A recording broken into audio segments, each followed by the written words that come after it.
So now we will take revision of lesson number 2, and lesson number 2 name is walking tall. In previous video I have explained you all this lesson, but I am taking in a quick revision that Chotu is a boy, and he comes from a poor village, and he was also suffering poverty. मतलब वो एक poor village से आया था और वो poverty सफ़र कर रहा था because he had many brother and sisters and his father had died, so all responsibilities came upon the Chhotu. So Chhotu came in circus at that time when he was very child. बहुत ही छोटा था तभी से उसने circus join कर लिया था.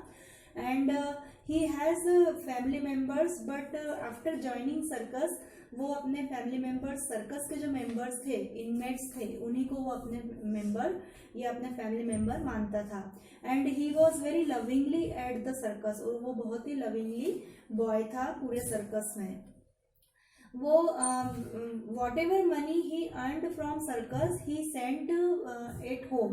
मतलब जितनी भी मनी वो अर्न करता था सर्कस में, वो सारी मनी को वो अपने मतलब फैमिली मेम्बर्स को सेंड कर देता था. Only he was living there, वो वहीं पर रह रहा था. And he want to need or we can say he completed his desire at circus. उसकी जो भी डिज़ायर थी वो सर्कस में ही कंप्लीट होती थी, और वहाँ पर वो एज अ जोकर वर्क करता था. तो then he had a friend also, Kanha. और कान्हा भी जब सर्कस ज्वाइन किया था तो वो मिनिमम या कंपेरेटिव उसी एज का था जब छोटू ने सर्कस ज्वाइन किया था. तब से दोनों की फ्रेंडशिप बहुत अच्छी थी. तो छोटू और कान्हा दोनों क्या थे, देवर वेरी गुड फ्रेंडशिप, बहुत ही अच्छी फ्रेंडशिप थी उनकी. सो यहाँ पर जो छोटू है, ही वॉज अ क्लोन ऑफ, मतलब वो एक जोकर का जो सर्कस में रोल करता था. और वहाँ पर जब जैसे कुछ टाइम हो जाता था after starting shows, some people throw the stone on Chhotu. मतलब कुछ स्टोन छोटू पर पीपल वहाँ पर फेंकते थे. तो छोटू यहाँ पर बहुत ह्यूमिलिएट फील करता था, अपने आप में बहुत इंसल्ट फील करता था कि why people throw the stone on me, मतलब ऑन अस, मतलब हम लोगों पर ये जो पीपल है, ये जो स्टोन है वो क्यों फेंकते हैं. Because we are also human, हम भी ह्यूमन बींग है, और जो थ्रोन कर रहे हैं, स्टोन फेंक रहे हैं, वो भी ह्यूमन बींग है. तो वो हमें इस तरह से स्टोन थ्रो करके क्यों इंसल्ट करते हैं. इस तरह से उसके मन में ये सब फीलिंग्स चलती रहती थी. One day he hurted from a stone. वो एक स्टोन से हर्ट हो गया था, और at that night he slept with his hurt और विद हिज पेन. मतलब उस नाइट वो उस पेन के साथ ही सो गया, उसी दर्द के साथ. Next morning when he woke up, Kanha was sitting near to him. उसके पास ही कान्हा बैठा हुआ था. So Chhotu asked Kanha that what is the biggest wish, what is the biggest wish of you, तुम्हारी सबसे बड़ी विश कौन सी है. तो कान्हा यहाँ पर बोलता है कि I want to eat various types of food, I want to go to travel, I want to make a rich man. इस तरह से वो उसको सारी विशेष बता रहा था. तो यहाँ पर छोटू बोलता है कि after completing circus show we will go to market, और I will give you, I will buy all the things from for you. So what you want, मतलब जो भी तुम चाहते हो वो सारी चीज़ें हम परचेस करेंगे. सडनली क्या होता है कि ही वॉज लविंग, और he was very lovingly all the birds and animals. मतलब वो बहुत ही बर्ड्स और एनिमल्स को बहुत लव करता था.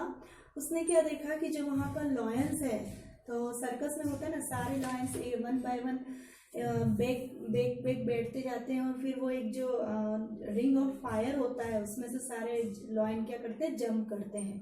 तो इन सब के लिए एक ट्रेनर होता है, और वो ट्रेनर क्या करता है, उन सारे लॉयन को ट्रेनिंग देता है. तो जब वो देखता है कि एक मोती जो लॉयनेस है, लॉयन तो सब थे लेकिन जो मोती लॉयनेस है वो कर नहीं पा रही है, उस रिंग ऑफ फायर में से वो जंप नहीं कर पा रही है, because he has suffered from some disease I think. So he want to help Moti, वो उसकी मोती की हेल्प करना चाहता था.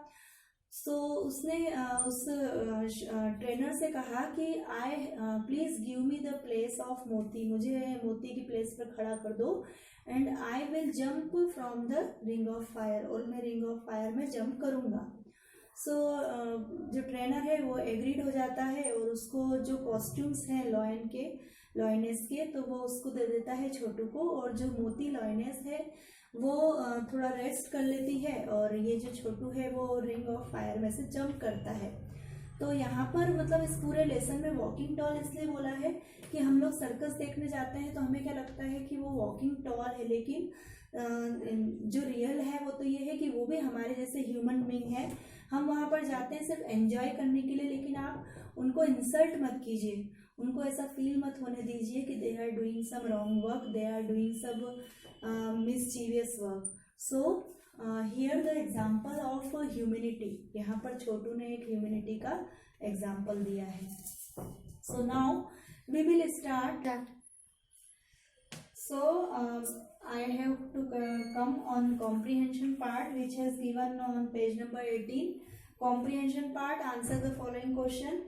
So first one we will explain all the question answers. So it's very good for you, beneficial for you when you have to remember. जब आप याद करेंगे तो यदि आप क्वेश्चन आंसर समझ लेते हैं तो आपको इजी रहेगा। फर्स्ट वन क्वेश्चन है, व्हाट डिड छोटू डू? जो छोटू है वो क्या करता था? So right answer is Chhotu worked as a clown in the circus, मतलब वो एज अ क्लोन वहां पर सर्कस में वर्क करता था। Second question, what did the circus do for Chhotu? मतलब जो छोटू है वो सारे सर्कस के जितने भी शोज होते थे वो सभी में क्लोन का एक रोल फॉर्म करता था, तो उस रोल के स्टीड या उसके बदले में उसे क्या दिया जाता था? So the circus paid him money, मतलब उसका फूड और शेल्टर तो सब वहीं पर मिलता था, लेकिन सर्कस में जो उसे मनी दी जाती थी for his family and also provided him food and shelter, मतलब वो जितने भी मनी जो अर्न करता था फ्रॉम सर्कस वो सारी मनी को वो कहाँ सेंड कर देता था? उसके फैमिली मेंबर्स को, बिकॉज उसको फूड और शेल्टर तो सर्कस ऑलरेडी दे ही रहा था। Next one, why did Chhotu not feel any humiliation any मोर? अब जो छोटू है वो क्यों नहीं और ज्यादा ह्यूमिलिएशन इंसल्ट फील नहीं करना चाहता? Because Chhotu did not feel any humiliation any more as he was a change person. अब वो क्या हो चुका है? चेंज हो चुका है, अब वो और इंसल्ट फील नहीं करना चाहता। Though he had not grown, he had found a new meaning to his life as the lions responded to him and the other inmates of the circus respected him. जब उसने मोती lioness के place पे ring of fire में से jump किया तो अब वो पर्सन नहीं था जो पहले था, अब वो बहुत ही रिस्पेक्टेबल पर्सन हो चुका था, और उसको सारे सर्कस के मेंबर्स बहुत ही उसको लविंग और रिस्पेक्ट करने लगे थे। Next, Chhotu loved animals, how is it displayed in the story? क्या इसका आंसर होगा? Chhotu always shelter the stray dogs and cats and feed them with the left over the food they eat. Puppies and kittens were his favorite. This shows he loved animals a lot. मतलब वो birds और animals के लिए stress मतलब उनके लिए shelter करता था, and he loved very much birds and animals. और जो लॉयनेस की उसने जब हेल्प की तो उससे शो होता है कि वो एनिमल्स को बहुत ही लाइक करता था। Next, how did Chhotu try to help Moti? Moti की कैसे हेल्प की उसने? So Chotu took the place of Moti and led the lions and jumped first through the ring. This way he tried to help Moti. जैसे lion one by one उस ring of fire में जो है उसमें jump करते थे, तो उसने किसकी प्लेस ले ली थी? मोती लॉयनेस की, और उसकी प्लेस पर उसने रिंग ऑफ फायर में से जंप किया था। Next, what was Chhotu's proposal so as to give Moti some rest? So answer is Mr. Kumar asked Chotu if he had the courage to jump through the ring of fire, to which Chotu shook his head to give Moti rest. जो trainer है mister Kumar, उसने कहा he asked that if you take to place in the place of Moti, so Moti will take rest. यदि तुम उसकी place पर ring of fire में से जंप करोगे तो हम मोती को क्या देंगे? रेस्ट देंगे। Next, How did Chotu feel when he was about to jump in the ring of fire? छोटू ने क्या फील किया जब वो रिंग ऑफ फायर में से जंप कर चुका था? छोटू went towards the ring and backed off. He made signs of communication. जैसे एनिमल हमसे कम्युनिकेट नहीं कर पाते हैं, लेकिन जब रिंग ऑफ फायर में से छोटू ने लॉयनेस के प्लेस पर जंप किया, मोती के प्लेस पर, तो उसने ये शो किया कि हम भी एनिमल्स से कम्युनिकेट कर सकते हैं, हम भी उनकी फीलिंग को समझ सकते हैं। तो फिर ये पीपल जो सर्कस देखने आते हैं, ये हमारी फीलिंग को क्यों नहीं समझते, क्यों वो स्टोन थ्रो करते हैं। And with god and then quickly jumped through the ring, और ये गॉड की कुछ ऐसा उसको एक इंटीमेट था कि वो एनिमल की कम्युनिकेशन को समझ गया और उसने मोती की प्लेस पर रिंग ऑफ फायर में से जंप किया। ओवरऑल इस पूरे लेसन का मीनिंग यही है कि we have to live humanity, हमें ह्यूमैनिटी के साथ रहना है। और जब भी हम किसी की ह्यूमिलिएशन मतलब इंसल्ट करते हैं, तो first one we have to think that we also a human being, हम ह्यूमन बीइंग भी हैं। Then next one we have to come on page number 19, grammar part. What we will read in grammar part? Grammar part, first one, tense. There are 3 type of tenses. First one, present tense. Second one, past tense. And third one, future tense. So today we will read about present tense. There are 4 category each type of tense. 4 types of each tense. First one, simple. Second one, continuous. Third one, perfect. And fourth one, perfect continuous. So simple present tense. What shows the simple present tense? It shows our daily routine, universal truth, and general truth. That is, we can take example, the sun rises in the east. ये एक general truth है और universal truth है, it can't change any time. Our daily routine, हमारी daily routine daily वही रहती है, सिर्फ टाइम चेंज हो जाता है। तो ऐसी रूटीन या ऐसे स्टेटमेंट जो कभी चेंज नहीं होते, so we have to count in simple present tense. मतलब सिंपल आपको क्या लेना है, स्टेटमेंट लेना है। We can take example, that is the sun rises in the east. तो जो सन है वो हमेशा ईस्ट में ही राइज होगा, वो कभी भी वेस्ट से राइज नहीं होगा। तो इस तरह से जो जनरल ट्रूथ और यूनिवर्सल ट्रूथ होते हैं वो सारे किस में आते हैं, simple present. Then second, the present continuous. What is the meaning of present continuous? Present continuous का मीनिंग वो होता है कि the action is going on, मतलब to express an action that is happening at the time of speaking. मतलब present continuous का meaning वो होता है कि जब हम किसी एक्शन के बारे में किसी पर्सन को बोल रहे हैं, दैट इज गोइंग ऑन। तो गोइंग ऑन टाइम पूरा किस में आता है, ड्यूरिंग टाइम, कंटिन्यूअस टाइम में, मतलब work is during. Then third one, present perfect. Present perfect is shows that जो भी आप एक्शन कर रहे हैं, टेंस की डेफिनेशन क्या है, टेंस इज एन एक्शन, मतलब आप जो भी एक्शन कर चुके हैं, you have completed that action, that is called perfect. So present perfect मतलब ऐसी एक्शन जो आप प्रेजेंट में कर चुके हैं, that comes in present perfect. And present perfect continuous tense, it denote recently completed action. तो कहने का मीनिंग ये है कि ये जो प्रेजेंट परफेक्ट कंटिन्यूअस है, इसमें ऐसा कहा जाता है कि जो एक्शन है वो पास्ट में स्टार्ट हो चुकी है और एट प्रेजेंट जब वो स्पीकर बोल रहा है तब तक वो एक्शन चल रही है। So half action it has completed and half is during on, so it has completed in present perfect continuous. So now we have to complete all the fill in the blanks A part. In grammar part A question, fill in the blanks with the correct forms of the verb.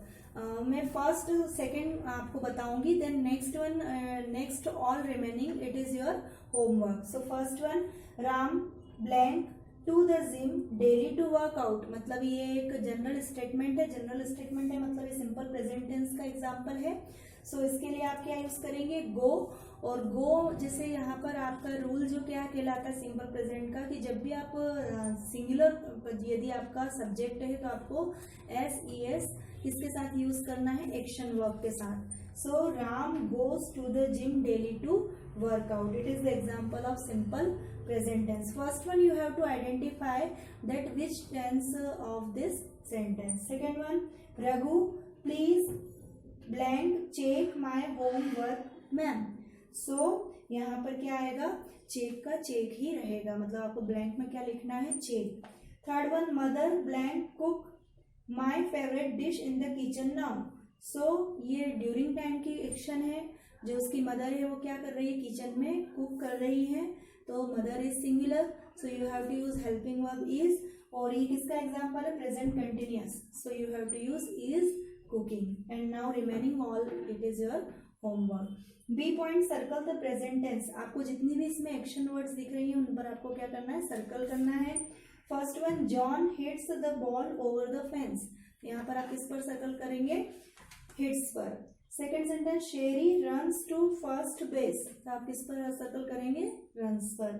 So all remaining are homework. Then third one, C are the underline verbs right और wrong, यहाँ पर जो underline verb किया है, जो verb है उस पर अंडरलाइन किया है, तो ये आपको सेंटेंस पढ़कर मीनिंग देखना है कि ये जो अंडरलाइन किया है इस पर जो एस और ईएस लगा है वो राइट है या रॉन्ग है। Water boils 800 degree Celsius, water जो है सिंगुलर है, हम वाटर को कभी भी प्लूरल नहीं मानते, तो यहाँ पर जो बॉयल के साथ एस यूज किया है वो इट इज राइट, तो आपको सामने क्या लिखना है, correct. Then second, the water boils can you turn it off, तो वाटर जो है सिंगुलर है, उसके साथ कभी भी इस तरह से वर्ड यूज नहीं होता है, सो यहाँ पर क्या आएगा, wrong. So today we have completed all the revision of lesson 1 and 2, and next video we will start lesson 3 and 4.